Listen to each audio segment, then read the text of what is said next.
Contracultura também podemos chamar de cultura de vanguarda. Aquilo que se propõe a uma revisão da cultura predominante.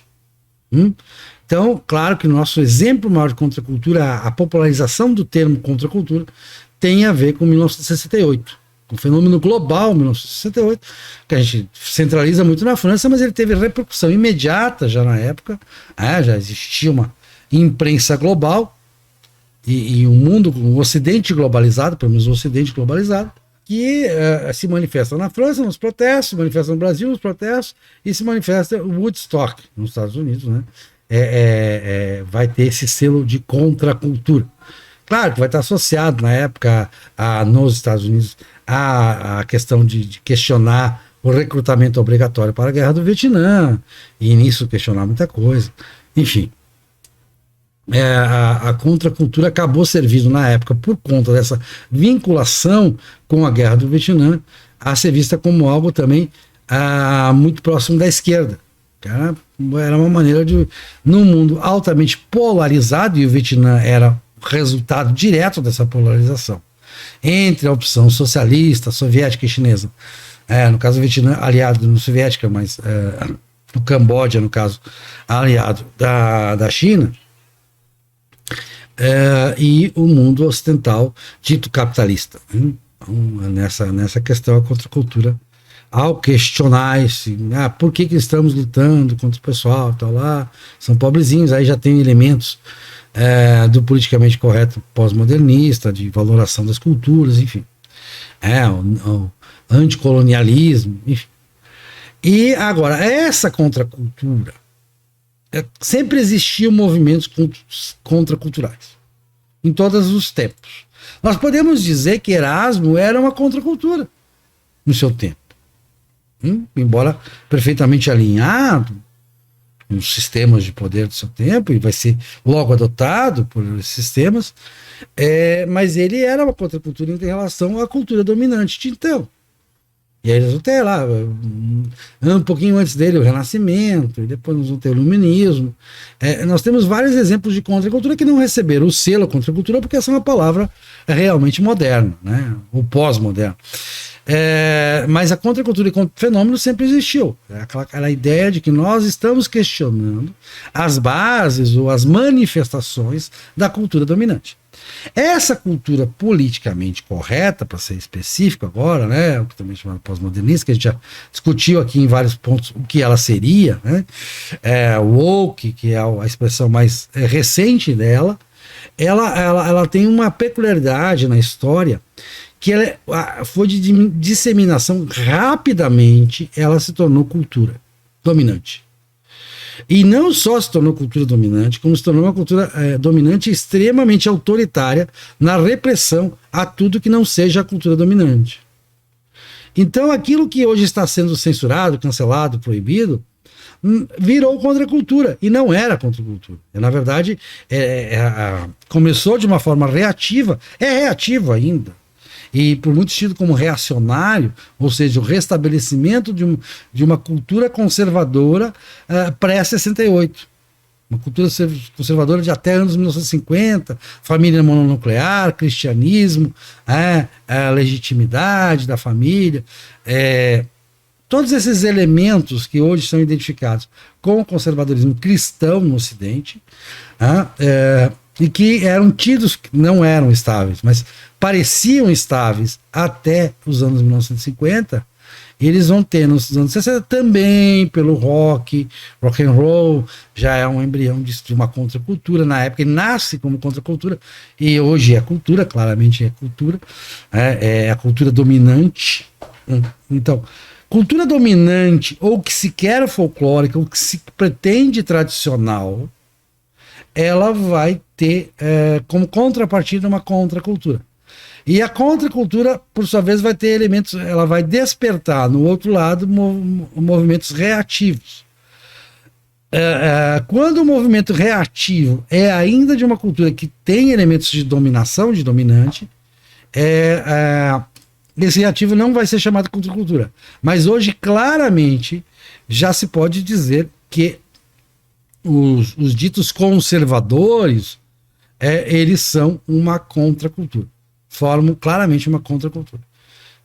O próprio cristianismo em si, na prática, o cristianismo praticado, tirando os movimentos esquerdistas dentro do cristianismo, da teologia da missão integral, teologia da libertação,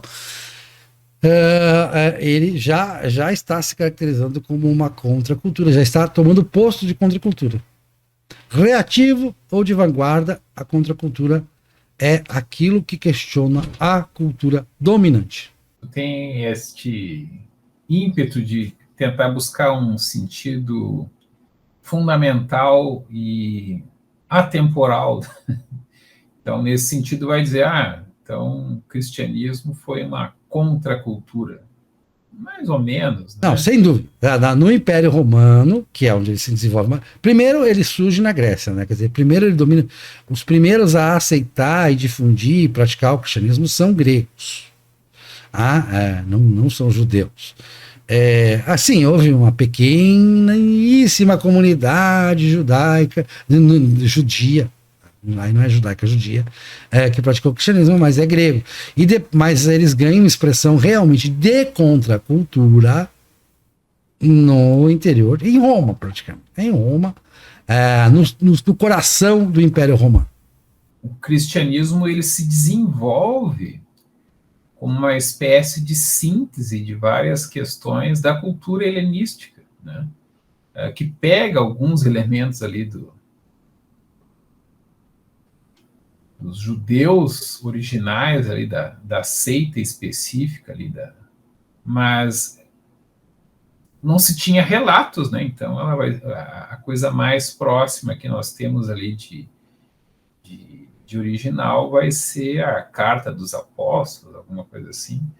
O resto é construção bastante posterior e que tu mesmo chama a atenção de que nunca foi assim tão rejeitada pelo Império Romano, né? Porque, na verdade, aí é uma explicação, um parêntese, a verdadeira contracultura em Roma, no século II, era o estoicismo tardio.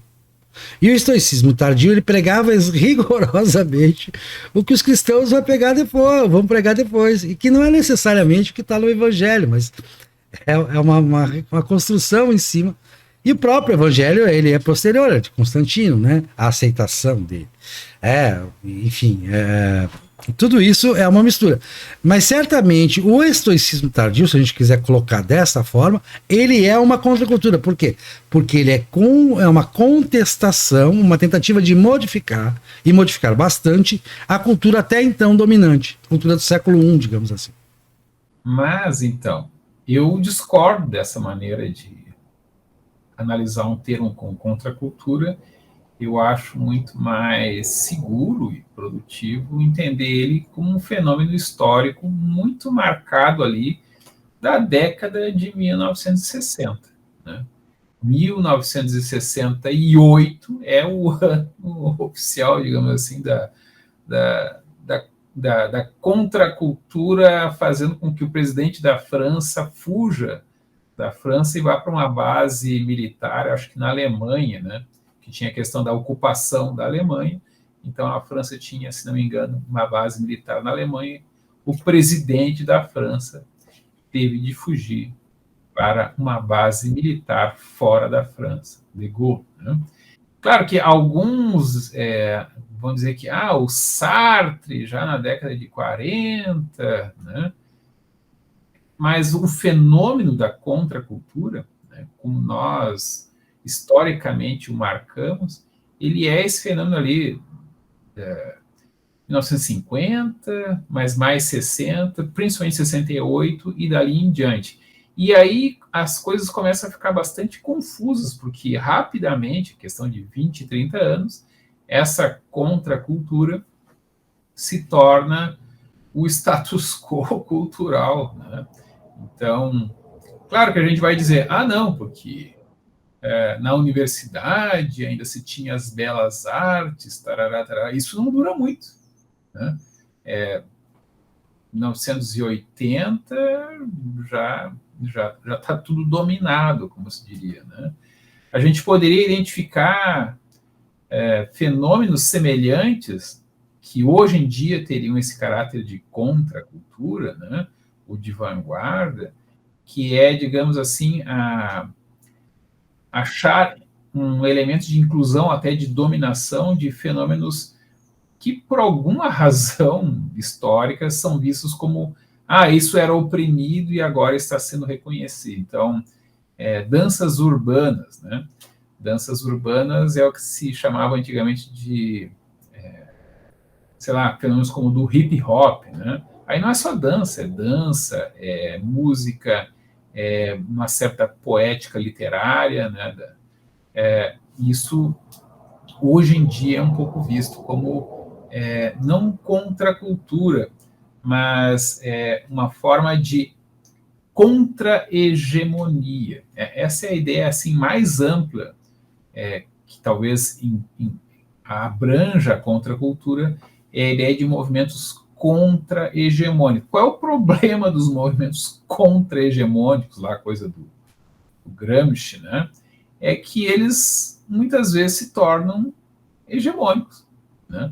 Então, o que domina o cenário das rádios hoje em dia? É música pop, né? Aqui no Brasil, eu não sei bem se é o sertanejo, ou o dito sertanejo universitário, é o funk carioca. Eu, particularmente, não gosto de ouvir rádio, então eu não tenho uma boa amostra do que hoje se toca nas rádios. Mas acredito que seja alguma coisa, assim, vão tocar samba, vão tocar música erudita. A programação de rádio musical está muito customizada hoje em relação ao que era nos anos 1970. Então tem a rádio para cada gosto, vamos dizer assim. Justamente pela possibilidade de customizar o que eu vou ouvir, né? A minha tendência sempre foi ouvir o disco. Eu sou da época do disco de vinil. Em seguida, ainda já peguei o CD. Hoje em dia, eu pego o arquivo de MP3 ou MP4, se eu quiser ver uma imagem também, né? Então, eu não uso essas mídias específicas de música, mas eu uso muito o YouTube, né? Para ouvir e ver música. Mas o que é a corrente principal da música hoje em dia? É música pop, né? Então, hoje em dia, o termo contracultura já perdeu o sentido, né? Não existe uma contracultura hoje. O que existe hoje? Existe uma ideia muito feroz, né, contra o Ocidente. O Ocidente tem como último enlatado ser contra o Ocidente. O que é o Ocidente, né? Há quem argumente com bastante fundamento que aqui nós estamos na América Latina, não no Ocidente. Assim como a gente pode dizer que a Rússia é um fenômeno mais da cultura ortodoxa. Nós temos influência ocidental? Temos. A Rússia tem influência ocidental? Claro que tem, né? Mas são culturas que têm uma especificidade. Bom, vai dizer, Síria não tem influência ocidental? Claro que tem, né? O Irã não tinha? Tem até hoje, mas eles tentaram voltar um pouco para uma idealização do que seria a cultura persa, mais originária, sei lá. Ou mais ali a questão era o aspecto religioso, né? Xiita, né? Que naquela época passou como se fosse uma forma radical, quando, na verdade, em termos assim, o que está mais ocidentalizado, talvez, acho que os sunitas estão mais estranhos do que os xiitas. São mais alheios às grandes imposições do Ocidente. China é uma cultura à parte também, né? Então, mas o Extremo Oriente ele está bastante ocidentalizado em termos de instituições, de ideias e tal. Principalmente aquela turma anti-China ali, que na linha da antropofagia, né? A Coreia do Sul é bastante ocidentalizada. O que quer dizer com isso? Taiwan, bastante ocidentalizado. É uma interpretação que eles fizeram dentro do que convinha ou convém a eles se apropriaram de alguma apropriação cultural, se apropriaram de algumas instituições ocidentais, da mesma maneira nós, né?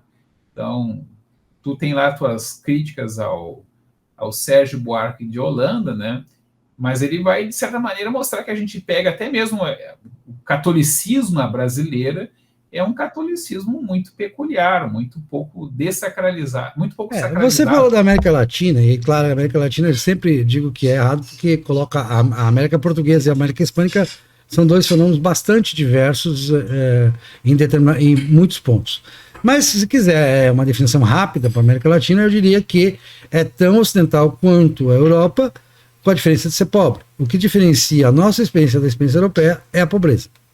Eu tenho minhas dúvidas, eu penso que a nossa pobreza tem razões de ser históricas, peculiares, e que tem a ver com a cultura é determinante econômica. Pega o exemplo da Argentina, né? Pega o próprio exemplo do Brasil, que tinha tudo para ser uma grande potência cultural e econômica.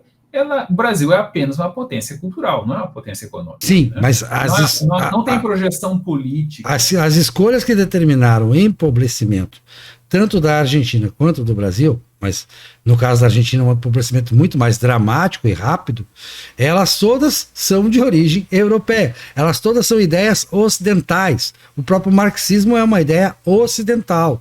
O marxismo não nasceu na Lua, ele nasceu no Ocidente, bolado por um homem de culturalmente ocidental, de vanguarda em seu tempo, do ponto de vista da cultura ocidental. Então não há nada, não há nenhum elemento na América Latina que determinante da pobreza que não tenha inspiração direta ocidental. Discordo no seguinte termo. A origem pode ser da Europa, sei lá, do século XIX, né? Gramsci é século XX. Gramsci das nossas universidades é determinante para grande parte da nossa cultura dominante. Se diz que um lugar colonizado, muitas vezes, é uma forma radicalizada da cultura do povo que o colonizou na época em que colonizou. Então, se argumenta que o puritanismo inglês vai marcar algumas colônias ali do leste dos Estados Unidos, e isso vai marcar muito a cultura dos Estados Unidos. O anarquismo italiano vai ser trazido com os imigrantes italianos para o Brasil. Na Itália, ele vai ser superado por aquela outra corrente, aqueles outros socialismo nacionalista, aquilo que lá foi rapidamente superado por uma outra coisa, veio para cá, também foi superado, porque nós tivemos Vargas, né, que vai ser aquele fenômeno que nós não podemos dizer o nome, aqui no Brasil. E isso vai ter uma certa consequência. Não é analisada pelo Sérgio Buarque de Holanda. Ele vai se focar em outros elementos. A origem dessa cultura, ainda que possa ser europeia, ela fica desatualizada em relação às modificações que isso teve na Europa. Então, é uma cultura própria. Se tu quiser pegar assim, mas a origem... Não, tá, então, Grécia, Oriente Médio, Egito, Índia... Qual é a origem da cultura europeia? Também... A gente vai ter, se a gente for usar o sistema de a origem, a não ser, mas o importante aqui não é qual é a origem, o importante aqui qual é a diferenciação. Tá, Regis, é isso que eu queria chegar nesse ponto. Vamos lá. Depois você continua, só quero sintonizar. Quando você fala assim, em termos de Ocidente e não Ocidente, você está falando em diversidade. Diversidade não é contracultura. Cultura diversa não é contracultural. Contracultura existe dentro de uma cultura estabelecida, hegemônica estabelecida. E aí eu vou dar um exemplo, só para terminar o assunto contracultura, por que eu estou defendendo que, embora a contracultura tenha sido nominada em torno do fenômeno 68, antes e depois, e esteja marcada ali, ela pode muito bem ser apropriada pela chamada direita ocidental hoje. Desde a América Latina, Europa e tal, que é um fenômeno europeu e americano. Americano, que eu digo, tanto da América do Norte, quanto do Sul, quanto do Central. Bom, fenômeno ocidental, a chamada direita ocidental. Fora do Ocidente não é bem assim. Então eu dou só um exemplo para determinar o que eu acho que deveria ter sido apropriado e não foi. A AfD, Alternative for Deutschland, é um partido muito esculhambado, é um partido que comete erros sucessivos era para estar muito melhor. Mas um acerto ele fez, e esse acerto para mim é basilar do que nós devemos pensar contraculturalmente, o que eu penso em termos de contracultura, por me sentir contra a cultura, por ser avesso à atual cultura dominante, que é a herdeira de 68. Você acertou plenamente aí. A prefeita de Berlim, eleita pela esquerda, num determinado momento, proibiu toda e qualquer publicidade, qualquer divulgação, que objetificasse as mulheres. Por objetificação, ela deixou claro que era mostrar qualquer coisa nua. Qualquer coisa que não usasse, que não tapasse a mulher de cima a baixo, para que ela não fosse objetificada, porque não houvesse diferenciações, que não se mostrasse diferenças estéticas. A roupa, de certa forma, no sentido que ela deu, larga e tal, ela servia. A roupa, no conceito dela, da prefeita, ela tinha que aparar as arestas estéticas de curvas e peles e coisas, viço da pele, de idade e tal, essas coisas todas. E isso foi cumprido, era um decreto e todas as empresas tiveram que cumprir, os anunciantes tiveram que cumprir, todo mundo teve que cumprir. Então não se via mais nenhum anúncio que explorasse a beleza feminina.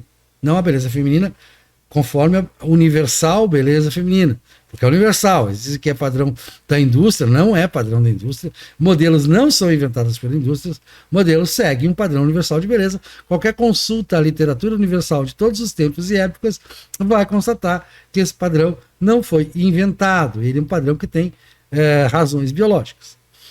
Ou uma variedade, claro, admitindo variedade do padrão. O que fez a alternativa Frau Deutschland? O decreto da prefeita não valia para as eleições. Nas eleições, os partidos na Alemanha são livres para divulgar o que quiserem, botar a imagem que quiserem. Faz parte da liberdade política, que supera, no caso, o direito da liberdade de publicidade. Eles colocaram um outdoor com uma mulher bonita, de biquíni. Foi uma coisa genial. E aí você vai dizer, pô, mas essas pessoas que são da Alternativa Frau Deutschland, eles são lá conservadores do século passado que não achavam que a mulher tivesse que usar biquíni, que usar mini saia. A cultura dominante dos 1950 viu a mini saia como uma contracultura e logo em seguida o biquíni como uma super contracultura. Mas agora, quando você se coloca na posição de questionar um paradigma da cultura dominante, do politicamente correto, que você não pode fazer diferenciações estéticas ou mostrar diferenças estéticas, porque isso é ofensivo a quem é esteticamente menos privilegiado ou teoricamente menos privilegiado. Então a mulher de biquíni passou a ser a contracultura. Só que é uma contracultura das mesmas não, de forças semelhantes ao que eram cultura até os anos 1950. Então a contracultura, ao se tornar cultura dominante, ela corre um risco. A de que as culturas que questionam a cultura dominante, elas tendem a vencer. Por quê? Porque há um mal-estar na cultura dominante. A cultura dominante, ela tem uma tocha que ela conduz. Ela tem elementos do folclore, ela tem apelos, claro que ela tem apelos. Ela tem apelo de uma tradição que ela está criando, ou então ela vai ancorar essa tradição, ou não ancorar. A nossa casa, ela ancora em 68. Ela ancora, quer dizer, quando eu digo 68, é a época de 68, vamos entender bem. 68 é porque é o ano paradigmático. Mas essa contracultura, que se tornou cultura altamente dominante, ela é 100% da mídia. A mídia não admite uma vírgula fora disso. A gente já está vendo cancelamentos assim por vírgulas fora do que essa cultura dominante. A cultura dominante extremamente autoritária, ela corre um risco. Alguma contracultura que já existe, mesmo a reativa, eu acho, é aí que eu vou dizer, eu estendo a questão da contracultura à cultura reativa, porque ela nunca é a mesma. Porque o conservador de 1950 não pegaria o Partido Conservador e botaria um outdoor de biquíni para chamar atenção para o partido dele, valorando positivamente o biquíni. Ele valoraria negativamente. Como nossos costumes estão indo mal com esse biquíni. Agora, o biquíni é a afirmação de costumes que nós assimilamos à cultura conservadora. Então, não é o mesmo.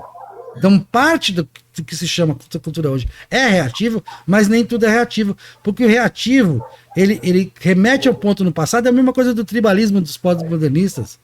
Não pode ser, eles não vão encontrar a mesma tribo de 3, 4 mil anos, do homem, da primeira comunidade humana original. A gente sabe que isso é utópico, é retrotópico.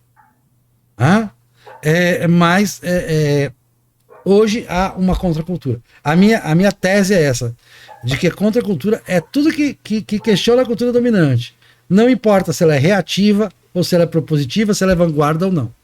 Eu proponho chamar isso de contra-hegemônico, e isso também é datado, porque é uma briga ali do Gramsci, do Escola de Frankfurt, um pouquinho antes e um pouquinho depois também, mas a contracultura eu vejo como um fenômeno muito mais específico, ali da década de 60, né? Então vamos ter vários elementos de contracultura, né?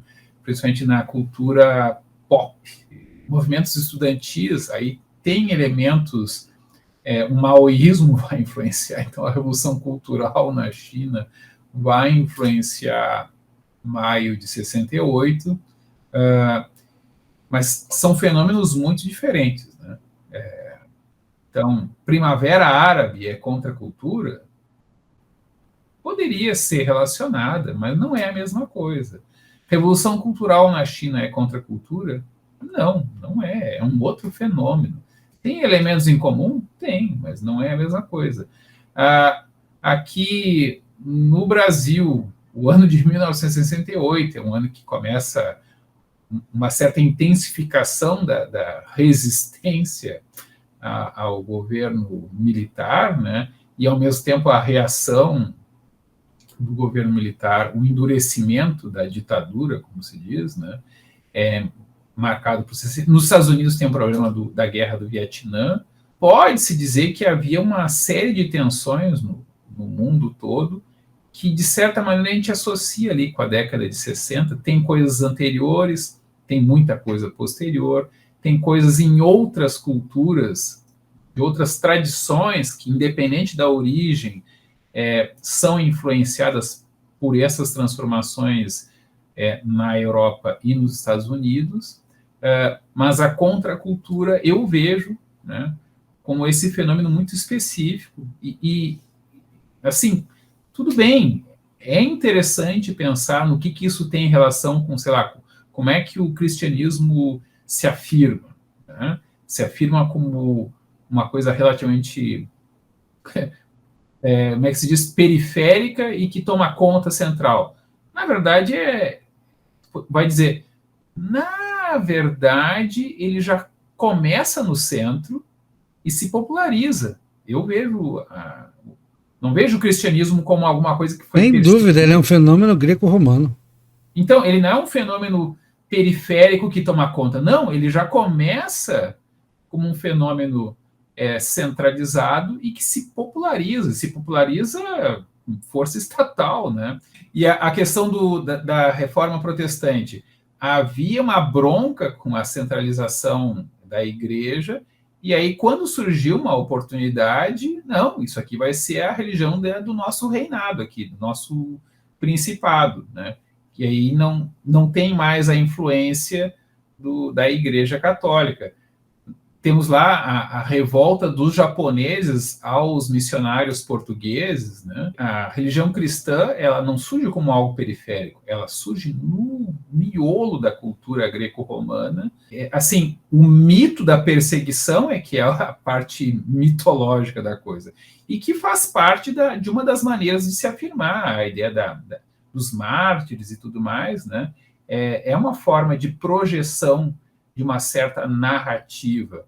No caso da contracultura, a gente poderia dizer, então, como elemento de conexão entre esses fenômenos tão diversos, por que e como surge a tal da contracultura? Onde ela surge? Então, eu comentei ali que há alguns autores que vão dizer que começa ali com Sartre, depois dizer, será que o expressionismo, então, na arte, a desilusão da cultura europeia com a Primeira Guerra Mundial, vai ter desdobramentos, então, durante ou depois da Segunda Guerra Mundial. Talvez a gente possa até dizer que aquilo que nos vai levar à Segunda Guerra Mundial tem muito a ver com uma tentativa de afirmação de uma cultura pristina ali de alguns povos, que é o fenômeno daquele nacionalismo, daquele socialismo nacionalista, que vai levar a mais e mais reações.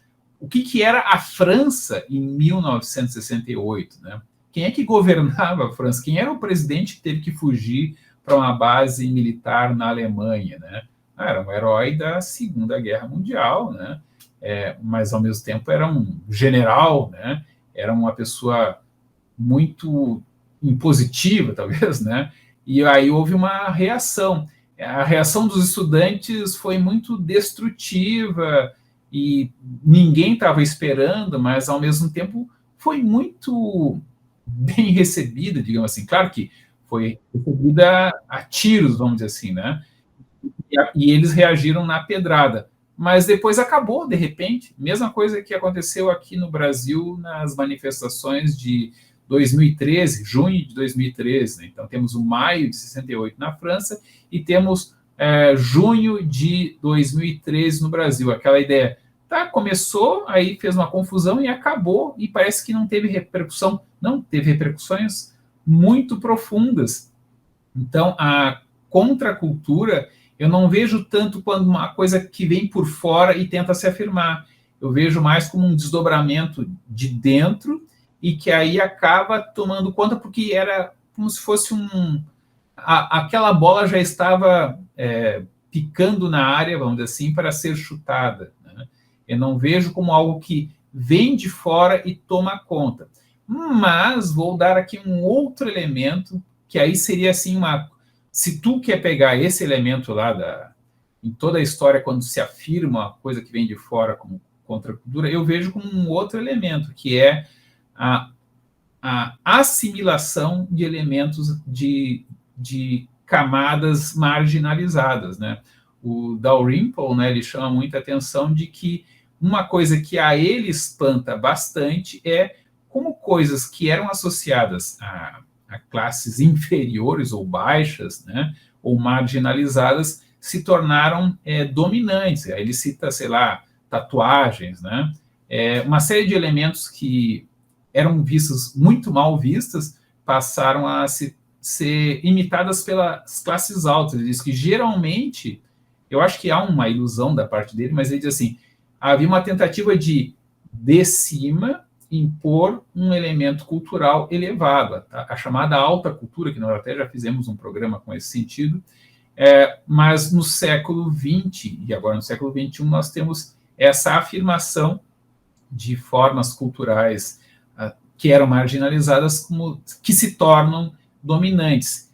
Mas aqui não eu não concordo que isso seja a definição de contracultura. Eu prefiro entender a contracultura como um fenômeno muito específico, que é interessante na sua especificidade, e a sua especificidade nos permite, com maior clareza, até mostrar, isto é semelhante com este outro fenômeno, mas não acho que é uma boa estratégia identificar aí um fenômeno universal.